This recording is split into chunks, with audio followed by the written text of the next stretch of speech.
안녕하십니까? 인생의 복잡한 문제들을 말씀으로 단칼에 해결해주는 김종근 목사의 쾌도 남마입니다.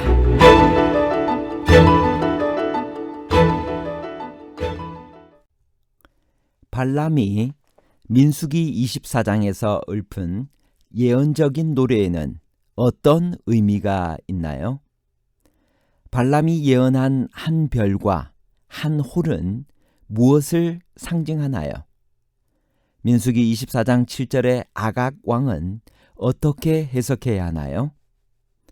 발람의 예언에 의하면 위대하고 강대해지는 것은 아각 왕인가요? 아니면 이스라엘 왕인가요?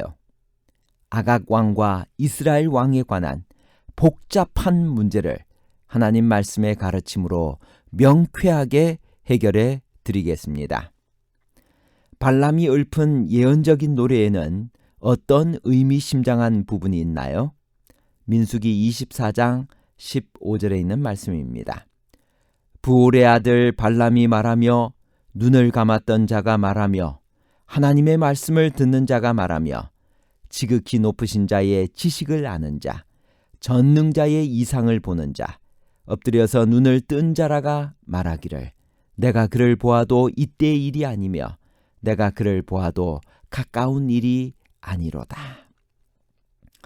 여기 야곱 또는 이스라엘에게 나타나리라고 예언한 한 별은 앞으로 출현하실 왕 그리스도를 가리키는 것입니다. 성경은 자주 예수 그리스도를 하나의 별로 나타내고 있습니다. 나 예수는 교회들을 위하여 내 사자를 보내어 이것들을 너희에게 증거하게 하였노라. 나는 다윗의 뿌리요 자손이니 곧 광명한 새벽별이라 하시더라. 계시록 22장 16절입니다. 계시록 2장 28절에도 내가 또 그에게 새벽별을 주리라 라고 말씀하십니다. 발람이 예언한 한 홀은 무엇을 상징하나요? 민수기 24장 17절 내가 그를 보아도 이때의 일이 아니며 내가 그를 바라보아도 가까운 일이 아니로다. 한 별이 야곱에게서 나오며 한 홀이 이스라엘에게서 일어나서 모압을 이편에서 저편까지 쳐서 파하고 또 소동하는 자식들을 다 멸하리로다. 발람은 한 홀이 이스라엘에게서 일어나서 모압을 완파하고 에돔과 세일을 정복하리라고 예언했습니다. 홀은 통치자의 지휘봉 같은 것으로서 통치권 또는 왕권의 상징이었습니다. 일찍이 야곱은 그의 아들들을 축복하면서 홀이 유다를 떠나지 아니하며 치리자의 지팡이가 그 발 사이에서 떠나지 아니하시기를 실로가 오시기까지 미치리니 그에게 모든 백성이 복종하리로다라고 했습니다. 다시 말해서 유다 지파로부터 실로 곧 평광의 왕이 탄생하시리라는 예언입니다. 이것을 암시하듯 다윗도 그의 시에서 유다는 나의 홀이며 라고 시편 60편 7절에서 말했습니다. 또한 유다는 형제보다 뛰어나고 주권자가 유다로 말미암아 났을지라도 라고 기록하고 있습니다. 선지자 미가는 베들레헴 에브라다야 너는 유다 족속 중에 작을지라도 이스라엘을 다스릴 자가 내게서 내게로 나올 것이라 그의 근본은 상고의 태초에니라고 예언했습니다. 이 모든 예언들은 홀로서 상징된 왕권이 이스라엘 백성에게 나타나되 그것이 유다 지파를 통하여 나타나며 그리스도의 탄생으로 그 성취를 보게 됨을 말해주고 있습니다. 말하자면 왕권을 가진 메시아가 출현하셔서 모든 이방들을 멸하시고 영원히 평화스러운 새 왕국을 건설하시며 통치하실 것을 예언한 것입니다. 민수기 24장 17절을 갈대아인의 번역에서는 어떻게 번역을 했나요? 이 본래 성경절에는 민수기 24장 17절을 한 별이 야곱에게서 나오며 한 홀이 이스라엘에게서 일어나서라고 기록을 하고 있습니다. 그런데 여기 갈대아인의 번역에서는 이렇게 번역을 하고 있습니다.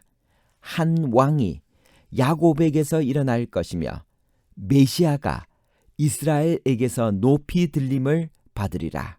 이것은 한 별과 한 홀이 왕과 메시아로서의 그리스도를 지칭하는 것임을 직접적으로 말해주고 있는 번역입니다.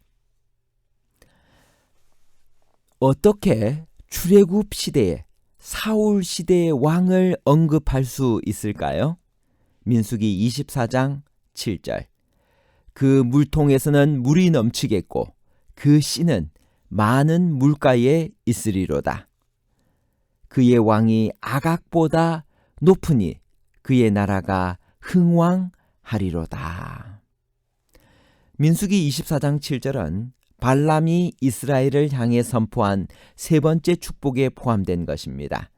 그런데 문제는 이스라엘에 대한 찬양 중에 그의 왕이 아각보다 높다는 표현이 포함된 것입니다. 이것이 문제가 되는 이유는 아각은 이때로부터 거의 400년이 지난 이스라엘 초대 왕이었던 사울 시대의 아말렉의 왕이기 때문입니다. 사무엘상 15장 7절 8절은 사울이 아말렉 사람을 치고 아말렉 사람의 왕 아각을 사로잡고 칼날로 그의 모든 백성을 진멸하였다라고 말합니다. 그렇기 때문에 출애굽 시대의 발람이 사울 시대의 아각을 언급하였다는 것은 도저히 연대가 맞지 않습니다. 이렇게 어떤 사건에 대한 묘사가 시대적으로 맞지 않는 경우를 시대착오라고 하며 흔히 영어 발음 그대로 하면 아나크로니즘이라고 합니다. 이런 사례는 성경의 신뢰성에 대한 의문을 제기하게 됩니다. 그래서 여기에 대한 네 가지 해석이 있습니다. 첫 번째, 본문이 언급하고 있는 이름이 사실 다른 사람의 이름인데 사본 보존의 과정에서 아각으로 잘못 기재되었다라고 보는 견해입니다. 두 번째, 출애굽 시대에도 아각이란 이름의 아말렉 왕이 있었고 사울 시대에도 같은 이름의 왕이 있었다고 보는 견해입니다. 세 번째, 발람의 축복을 실제로 있을 사울 왕의 승리에 대한 예언으로 보는 것입니다. 더 나아가 이스라엘의 위대하신 왕이신 여호와께서 그들의 모든 원수들을 이기실 것을 내다보는 구원사적 예언으로 보는 것입니다. 이런 이해는 충분히 개연성이 있습니다. 첫째는 아말렉은 여호와께서 직접 언급하신 여호와의 적이기 때문입니다. 여호와께서는 출애굽 노정에서 아말렉과의 전쟁 이후에 여호와가 아말렉과 더불어 대대로 싸우리라고 선언하셨습니다. 둘째는 발람이 그 축복의 끝에 아말렉을 바라보며 예언하여 이르기를 아말렉은 민족들의 으뜸이나 그의 종말은 멸망에 이르리로다 라고 했기 때문입니다. 발람 자신이 아말렉의 멸망에 대해 예언하였다고 본문이 말하고 있습니다. 넷째는 아각을 개인의 이름이 아니라 왕조에 대한 이름으로 이해하는 것입니다. 이것은 블레셋 왕들을 아비멜렉이라고 부르는 것과 같습니다. 이삭 당시의 그랄 왕도 아비멜렉으로 불렸고 다윗 시대 가드 왕 아기스 역시 그렇게 불렸습니다. 또 애굽의 왕들이 모두 바로라고 불린 것과도 마찬가지입니다. 위의 네 가지 해석 중 두 가지 해석을 종합하여 다음과 같이 설명할 수 있습니다. 특별히 세 번째와 네 번째 해석을 종합해서 보는 것이 가장 성경적이라고 생각합니다. 부조화 선지자 450페이지입니다. 발람은 이스라엘 왕이 아각보다 위대하고 강대할 것이라고 예언하였다. 아각이란 그 당시에 매우 강대한 민족인 아말렉인의 왕들에게 붙인 이름이었다. 그러나 이스라엘이 하나님께 충성하는 한 그의 모든 원수를 정복할 것이다. 이스라엘 왕은 하나님의 아들이었고 그 보좌는 장차 이 세상에 세워지고 그 권세는 세상 모든 나라 위에 뛰어날 것이다. 결론입니다. 첫 번째, 야곱 또는 이스라엘에게 나타나리라고 예언한 한 별은 앞으로 출현하실 왕 그리스도를 가리키는 것입니다. 두 번째, 한 홀은 왕권을 가진 메시아를 가리킵니다. 홀은 통치자의 지휘봉 같은 것으로서 통치권 또는 왕권의 상징이었습니다. 세 번째, 민수기 27장의 아각 왕은 발람의 축복을 실제로 있을 사울 왕의 승리에 대한 예언으로 보는 것과 아각을 개인의 이름이 아니라 왕조에 대한 이름으로 이해하는 두 가지 견해를 조화시켜야 합니다. 감사합니다.